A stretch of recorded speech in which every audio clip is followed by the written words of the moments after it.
संगीत सरिता।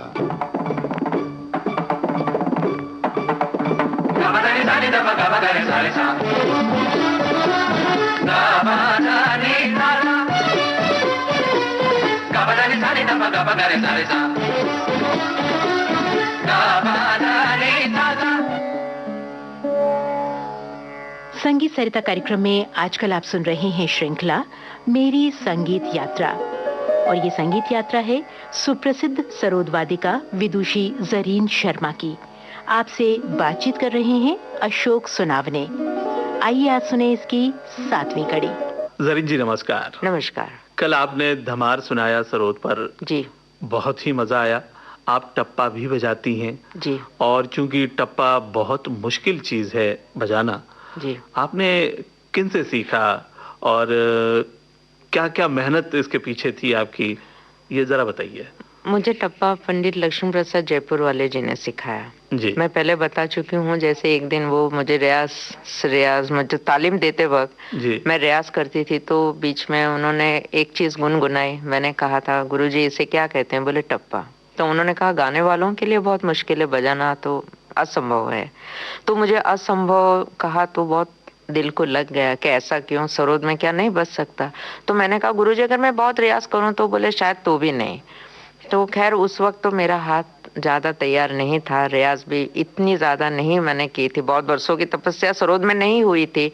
बहुत साल बजाने के बाद चीज दिमाग में बैठ गई थी कि ये बजाना है, कैसे भी करके इसको तो बजा के छोड़ना ही है। तो बहुत कोशिश करने के बाद थोड़ा समय बजाने के काबिल बने। पर मेरा दुर्भाग्य ये था कि जब मैंने बजाया तो उससे पहले मेरे गुरुजी का देहांत हो गया था। अगर मेरे गुरुजी सुनते तो मुझे यकीन है उनको बहुत खुशी होती इस बात की। बिल्कुल। और अभी मैं आपको टप्पा सुनाती हूँ बजा के। उसके बाद ये सरोद में क्यों इतना मुश्किल है, इसकी छोटी छोटी बातें पहले मैं एक बार बजा लेती हूँ टप्पा, उसके बाद छोटी छोटी बातें मैं बजा के आपको बोल के सुनाती हूँ क्यों इसको मुश्किल कहा जाता है। और हर एक के दिमाग में एक चीज बैठी है कि और साजों से सरोद बहुत मुश्किल है। बिल्कुल। तो गलत फहमी जो बैठी है उनके दिमाग में उसको निकाल देना चाहती हूँ। सरोद ऐसा कोई वाद्य नहीं है जो बहुत ज्यादा मुश्किल है अन्य वाद्यों से, ऐसा नहीं है। जैसे अन्य साज बजते हैं ऐसे ये भी बजता है। सब साजों के लिए मेहनत करनी पड़ती है, रियाज करना पड़ता है, ऐसे इसके लिए भी करना पड़ता है। पर ये नहीं कि वो साज इससे आसान है। कोई साज किसी भी साज से आसान नहीं होता है, मुश्किल भी नहीं होता है। सिर्फ एक अपने दिमाग में एक चीज बैठ जाती है कि नहीं नहीं ये तो बहुत मुश्किल है, बहुत समय लगेगा सीखने के लिए, ऐसी बात नहीं है। तो मैं अभी आपको टप्पा बजा के सुनाती हूँ। जरूर।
मुश्किल इसलिए है कि जैसे ये 2 स्वर बजा रहे हैं, उसको टप्पा में ऐसे नहीं बजाते हैं। 4 सुर बजाए, ऐसा नहीं चलेगा। एक स्ट्रोक में जितना ज्यादा आप सुर ले सकते हैं उतना अच्छा रहता है। तो हर पल यही चीज बजानी होती है तो सरोद में बजाना बहुत मुश्किल होता है। जैसे ये नहीं बजा सकते हैं, ऐसे एक एक स्वर का स्ट्रोक देके नहीं चलता है।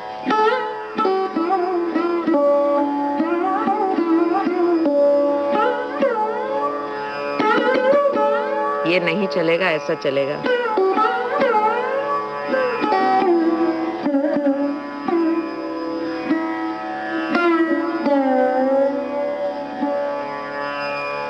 टप्पे की जितनी भी विशेषताएं आपने जरीन जी बताई थी जी। और जितनी मुश्किल बातें होती हैं, जिस तरह से आपने बजाया है और समझाया है, ये सुनकर बड़ा ही अद्भुत लगा, बहुत मजा आया।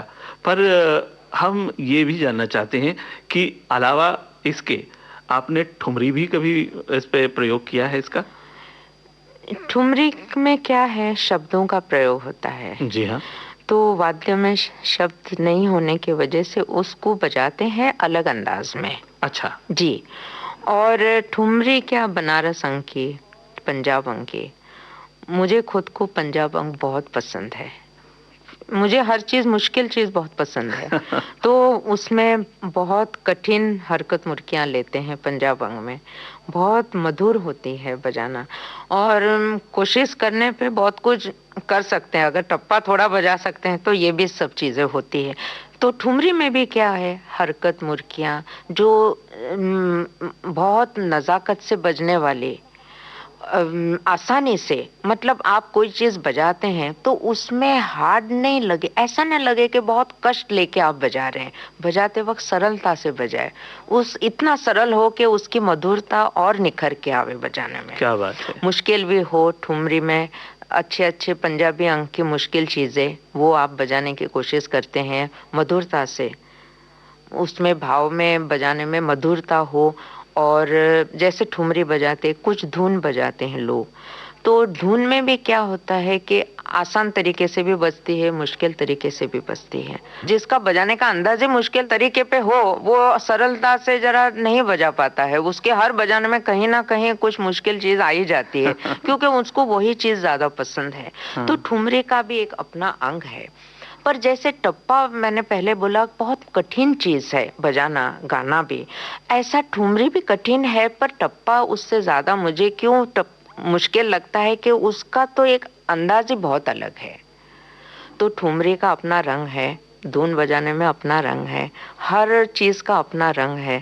तो और सभी में एक लय तो होती ही है। हाँ जी, लय के बिना तो, सुर और लय ये तो 2 चीज संगीत की जान है, अगर वही नहीं तो संगीत नहीं। हाँ, तो ये लय पाने के लिए जी आपने क्या किया, क्या कष्ट उठाए? जी, सबसे पहले मैंने क्या किया, हमेशा जो आलाप का रियाज है वो तो मैं सुबह जल्दी उठ के, जैसे मैंने पहले कहा, नहा धो के आलाप का 2-2.5 घंटे सिर्फ आलाप जोड़ झाले का रियाज करना।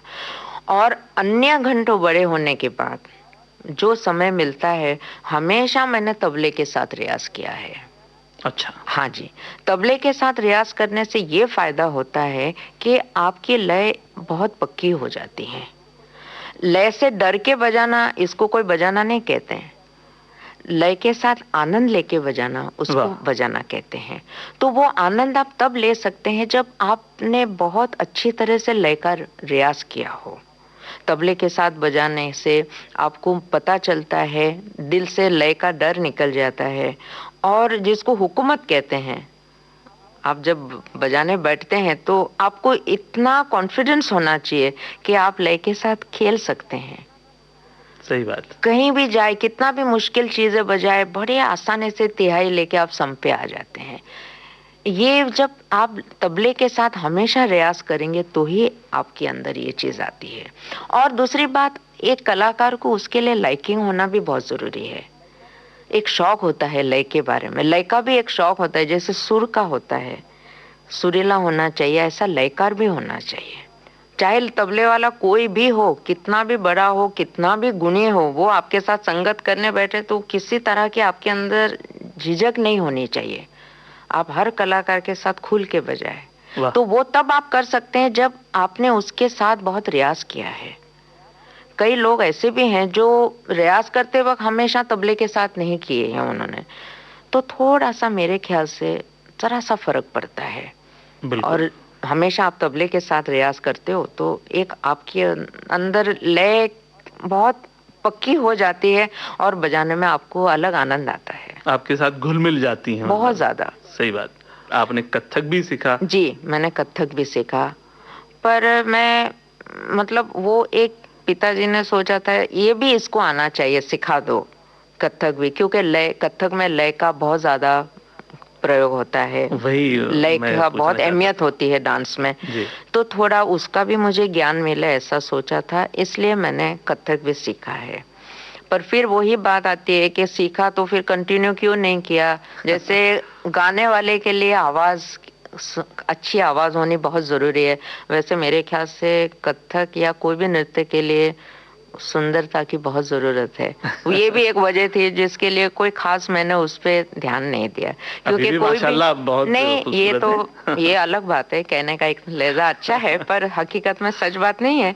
पर तो जब एक स्त्री सुंदर होती है और वो कथक या कोई भी अन्य नृत्य करती है तो उसके नृत्य में एक और सुंदरता आ जाती है। ये सुंदरता भी एक भगवान की देन है, जैसी अच्छी आवाज भगवान की देन है, अच्छी सूझबूझ संगीत में वो भी भगवान की देन है, ऐसे सुंदरता भी देन है। ये सबको नहीं मिलती है और जिसको मिलती है वो बहुत भगवान होते हैं। ज़रीन जी, ये तो आपका बड़प्पन है, विनय है कि आप इस तरह से कह रही हैं अपने बारे में, लेकिन हम ये भी जानना चाहते हैं कि कथक आपने किससे सीखा और कब तक सीखा? मैंने कथक बहुत ज्यादा नहीं सीखा, सिर्फ 2 साल सीखे और मैंने कुमुदिनी पाई जी से सीखा। अच्छा। हाँ जी। और बहुत, जबकि ये भी बहुत बड़ी तपस्या है नृत्य सीखना, जैसे संगीत के लिए है, हर क्षेत्र में सीखना और उसमें माहिरता प्राप्त करना बहुत कठिन है।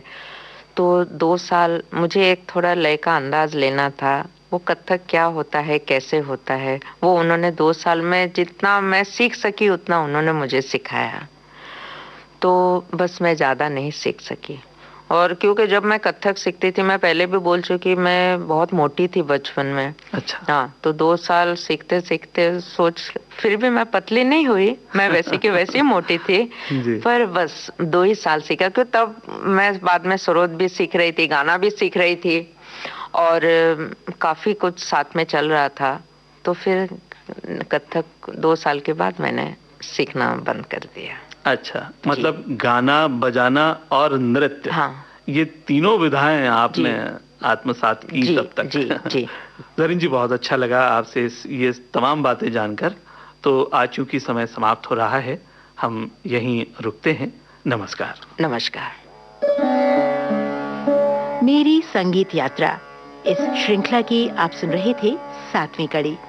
आमंत्रित कलाकार विदुषी ज़रीन शर्मा, भेंटकर्ता अशोक सुनावने, तबला संगत विभव नागेशकर, तकनीकी सहयोग विनायक तडवलकर, प्रस्तुति सहयोग वीणा रायसिंघानी, प्रस्तुतकर्ता कांचन प्रकाश संगीत।